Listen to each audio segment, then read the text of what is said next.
the Overman Warrior Podcast.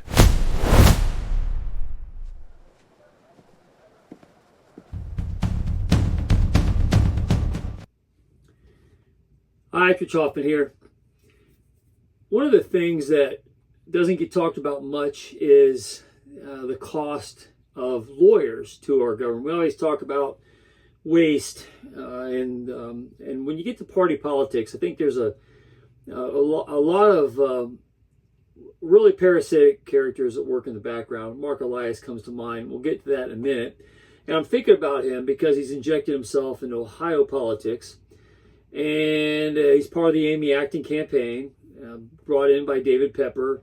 And of course, the string you hear, Amy Acton, lockdown lady, is going right along with the Democrat playbook. A lot of it shaped by people out of Washington, D.C., like Mark Elias. And we want to talk a little bit about how he works in the background and how election laws get, because we talk about him being in legislation against voter reforms. He's the cause. People like him are the cause. You have George Soros's, who put a lot of money into Democrat politics. Would you have all the riots you have if not for Soros money? And then on the legal side, the way law and order has been formed largely comes from people like Mark Elias. The financial impact, where he costs millions and millions of dollars a year in legal fees. Because when he files a lawsuit, he forces your attorney general to put up a defense, and that defense could cost $50,000 in fees, and just to meet the basic demands of the lawsuit, or $200,000. This really came to mind as I was driving by in the primary in Ohio, a local issue where Judge Lyons has a law practice in Beckett Ridge, and he knows that Cindy Carpenter was dumped by the Republican Party, and the endorsed candidate was Michael Ryan. So he put a sign for Cindy Carpenter out front, and it really didn't make sense to me. I couldn't figure out where his mind was, because he's supposed to be a Republican. He goes to Republican events and associates in Republican circles, but he was sort of,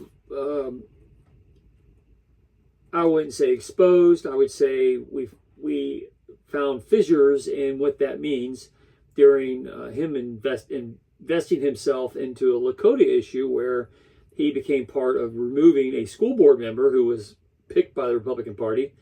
He was clearly come up with a legal strategy to remove her from the school board, and it surprised me that some of these borderline Republicans played along like they did. And then you realize how much influence that they have as legal firms, locally, statewide, nationwide. If it's Judge Lyons in Butler County or Mark Elias nationally, the law firms really have learned to pad their pockets off government money. And what it really comes down to, especially at Lakota, it's collective bargaining agreements, the people who negotiate those agreements, and the amount of legalisms that they make off the chaos of the public school system is enormous. And so much so that when members of the school board were debating issues, these legal people were all over it. And we would like the school board to handle those problems. And you certainly don't go out and look for legal firms to knock off elected school board members, which is exactly what Judge Lyons did.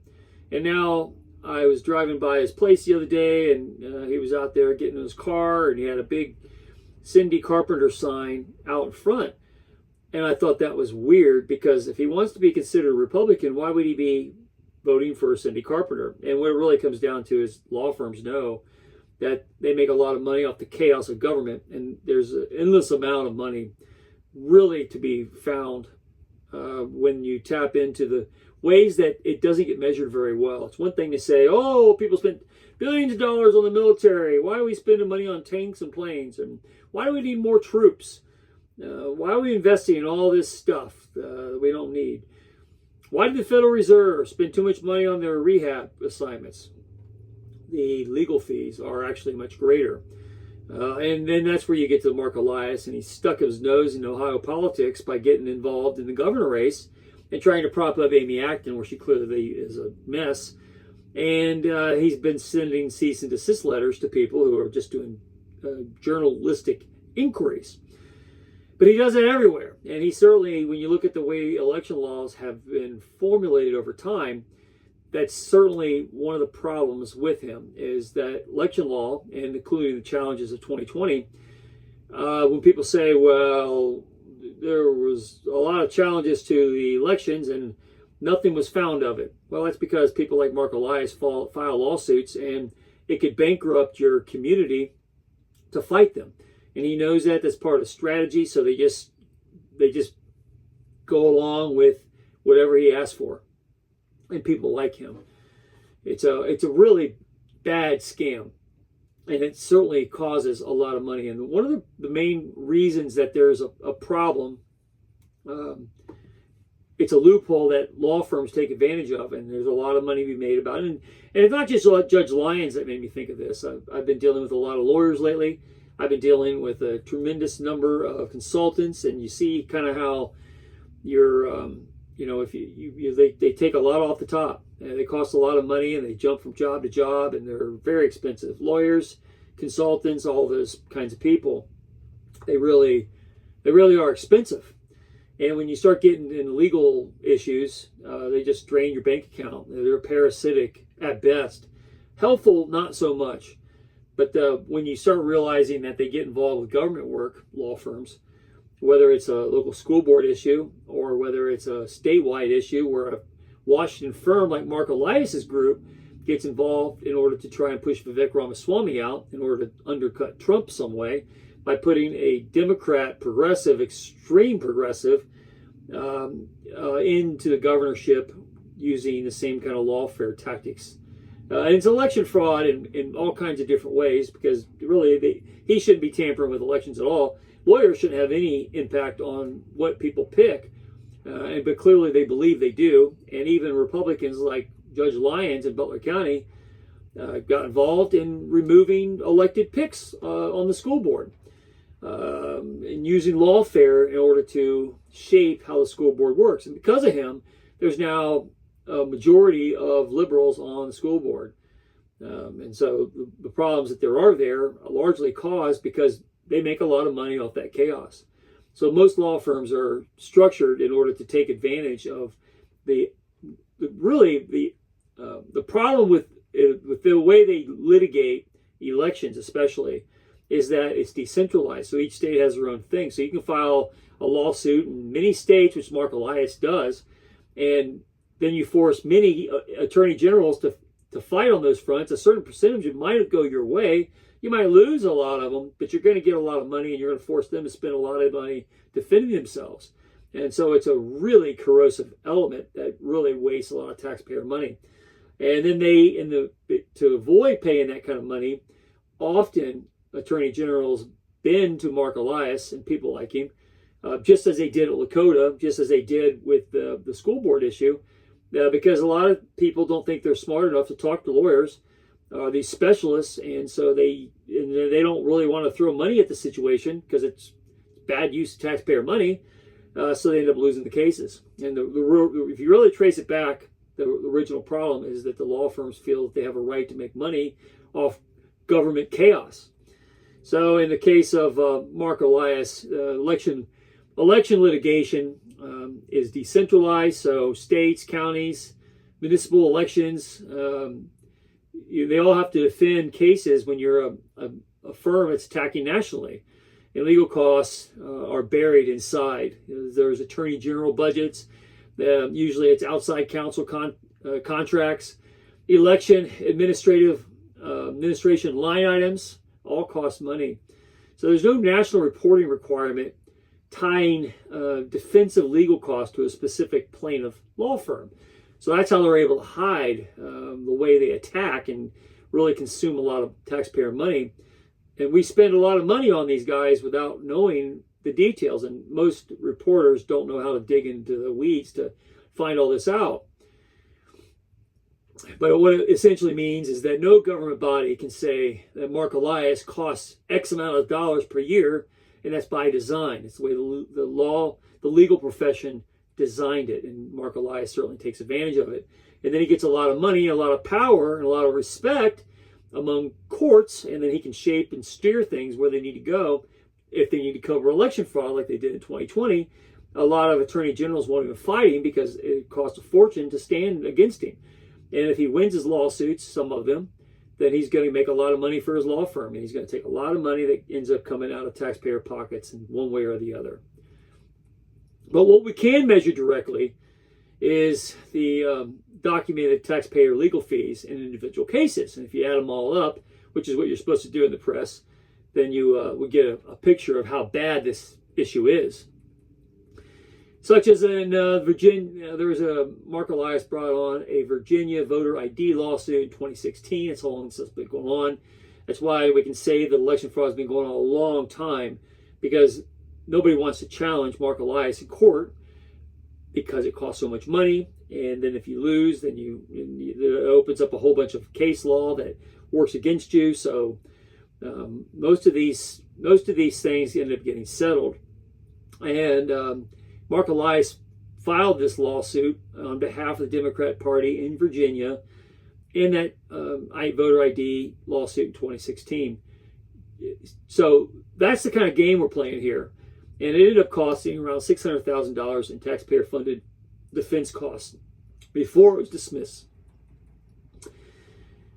State officials were urged to seek reimbursement because the suit failed entirely, but it still costs a lot of money to fight in the interim. Texas 2020, the election law case there, federal appeals court sanctioned Elias and co-counsel ordered payment of opposing attorneys' fees and court costs due to misconduct. But still, you have a lot of costs that get thrown around. And meantime, attorney generals watch these cases all over the country, and they either act or don't act based on how they're going. But the costs were borne by the taxpayers until sanctions were assessed. So these aren't isolated. They are simply among the few cases where costs became public. There's a whole lot more costs that aren't so public. So the scale of litigation since 2020, the obvious election fraud that occurred, which Mark Elias was in front of working to suppress, and he's still doing it to this day. And that's why he's involved in this Amy Acton campaign. They're trying to attack everywhere where they can, look for weaknesses, and try and prop up Amy Acton here through the Democrat circle so they can try and turn Ohio into a blue state. I don't think it's going to happen, but the all-out assault is clearly underway, just as they were in these election fraud cases. But anyway, since 2020 and Mark Elias' involvement, he's not the only attorney, but he's one of the most prominent. And he is usually involved either directly or indirectly. This is where the costs start to grow. So what changed after 2020 was the volume of cases. Since 2020, dozens to hundreds of election lawsuits per cycle have been filed nationwide. Ballotpedia tracked 130 plus election lawsuits in 33 states in 2024 alone. Democracy Docket, affiliated litigation founded by Elias himself, filed 100 plus lawsuits across 20 plus states in a single year, 2021. Mark Elias personally oversaw or coordinated responses to 64 post-election cases in 2020 and 2021. And because people run out of money and they don't want to fight these things in court, which is why courts buckled on the issue. It's not because there wasn't election fraud. It's because Mark Elias put a lot of money out there, used the power of the judiciary to manipulate a true representative government, which is the only way to say it. And in the cases talked about above, every one of those cases required state or county attorneys, expedited court filings, staff time, discovery, compliance orders. Now, even when states win, they still pay. And that's the case with most people. When you take people to court for defamatory remarks, even after cease and desist orders were issued, and if anybody has the guts to call them out in court, you still end up paying legal fees. And when you have parasitic law firms like this that confiscate a lot of money and get a lot of money, off taxpayer backs and you use that in your war coffer, you're fighting against people who often don't have the same kind of war coffer, and they can't afford to go to court every day, especially when the Bar Association is sort of setting the terms. And they typically will side with judges like Judge Lyons or with attorneys like Mark Elias, more often than not than the average person who either has to hire those people from a book of possible attorneys that all play golf together on a Sunday afternoon, or go it alone, for which the law typically looks down. So you can't save the money by representing yourself often. I've done it several times, but it's not something everybody can do well, and they have to pay one or the other, and that's what these attorneys, these parasitic attorneys, count on. So a conservative guess, when you start looking at all these cases, routine election litigation costs a state or county between $50,000 and $250,000 per case, depending on how long it goes, where it's at, how many people are involved. And emergency injunctions and appeals can exceed that significantly. They can get up to the millions of dollars. So, using only the parts of the law, considering on the low end, 100 cases, for instance, at $50,000, will cost about $5 million. And someone's got to pay that. And if it's a district attorney or attorney general, and their office has to fund it, who's paying those people? It's coming out of the taxpayers. So at 200 cases, at a more moderate end, at say $100,000 a case, that's $20 million coming out of the taxpayers' pockets. And so if you're over your budget on fighting these kinds of things, and Mark Elias knows this, he's probably going to settle out of court and get some money for it. And that's how these parasites roll. That's how they take advantage of the system off the books, where nobody pays attention to it, and nobody out there in the reporting world is talking about it because they don't really understand it. So that's just defense costs, not counting court administration, election delays, or redo costs. Every time you have another election, it costs money. Mandated procedural changes. Mark Elias knows, all these attorneys know, that there's only so much tolerance for so much expense spent on election integrity. So if they attack it in mass, most of the cases are going to go through unchallenged. So in the high single digit to low tens of millions of dollars in taxpayer funds, this is conservative and not at all aggressive. Could be actually a lot higher. So Mark Elias is not just a private attorney filing occasional suits. He operates a litigation infrastructure at a high end. And then other attorneys and other courts across the country find their way in there, and they're all skimming a little money off the top, and it comes indirectly out of taxpayers' pockets. So when you start talking about property tax and why you can't get rid of property tax, there's a lot of money that gets funneled off the suds that come to the top that these guys live off of. And they can't have rationality driving it, and they certainly can't have controlled budgets where the chaos is analyzed and where media figures understand these things and can call them out for what they are. The litigation infrastructure is essentially what this anti-Trump movement is. People like Mark Elias working, where you get Republicans, so-called like Judge Lyons in Butler County, who are in on the game. They want to think of themselves as conservatives, but they make a lot of money for their law firms off the school boards, school business, collective bargaining agreements, all stuff driven by Democrat politics, which fills their pockets easily. And ultimately, taxpayers pay for it all in one indirect way or another. And it's driven by people like Mark Elias. So, this isn't a small thing. This goes on extensively, and it forces governments to litigate immediately at taxpayer expense. Often delays will even expire much greater amounts of money than what we've talked about here in the days and weeks before an election, when costs are at their highest. So, and there's fees in there that aren't even part of the structure, the cost structure that's obvious. Elias's legal fees are not paid by taxpayers directly. They're paid indirectly by many ways. Governments often pay Only their own defense costs, in some cases, do succeed, meaning courts order procedural changes. And that money comes from somewhere. So the taxpayer cost is not illegal per se, it's systematic. And on that account, that's how people like Elias get away with it. And that's why they have an indirect cost, whether it's indirect funds or in procedural alignment, or the way that the judiciary applies justice to given needed things.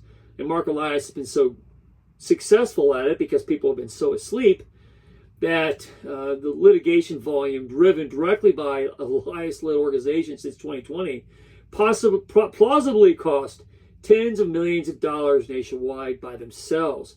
And these costs are diffuse, reoccurring, and hidden inside election budgets, making it very difficult for accountability, which is clearly what they count on. And that money falls right back into their direct control and manipulation in some way or another. So it's a lesson in why election integrity is so important. It's a lesson on why we need voter ID. I mean, why Mark Elias would challenge that kind of thing is insane.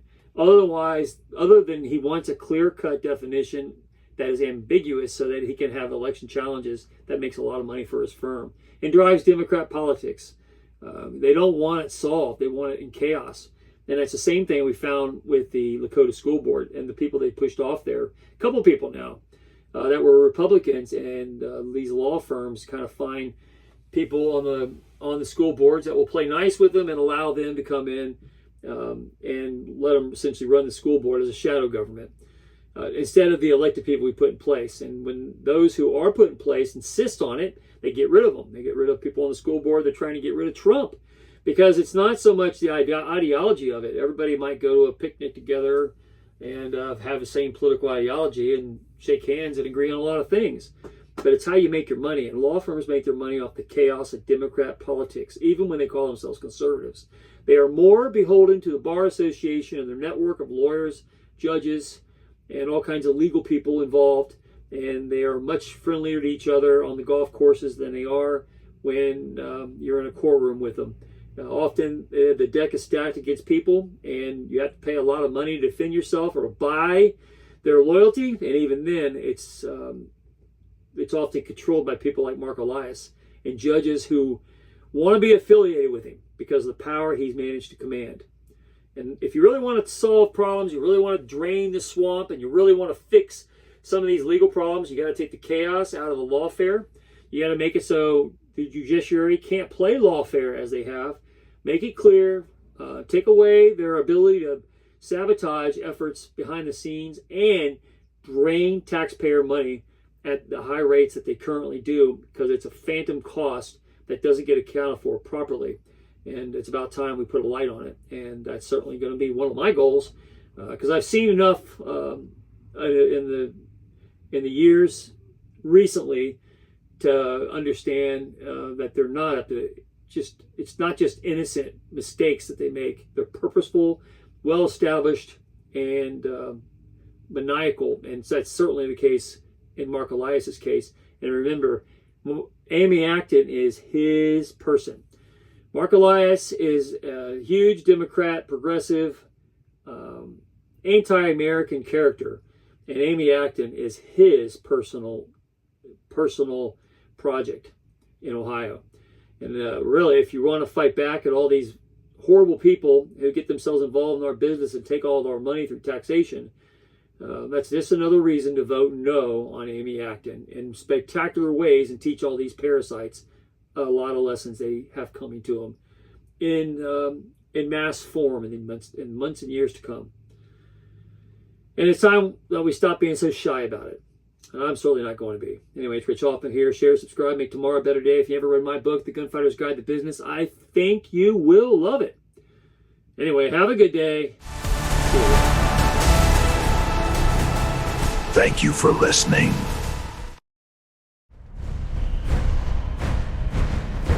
Coming soon, The Politics of Heaven in 2027. A treasure hunt through heaven and all human history.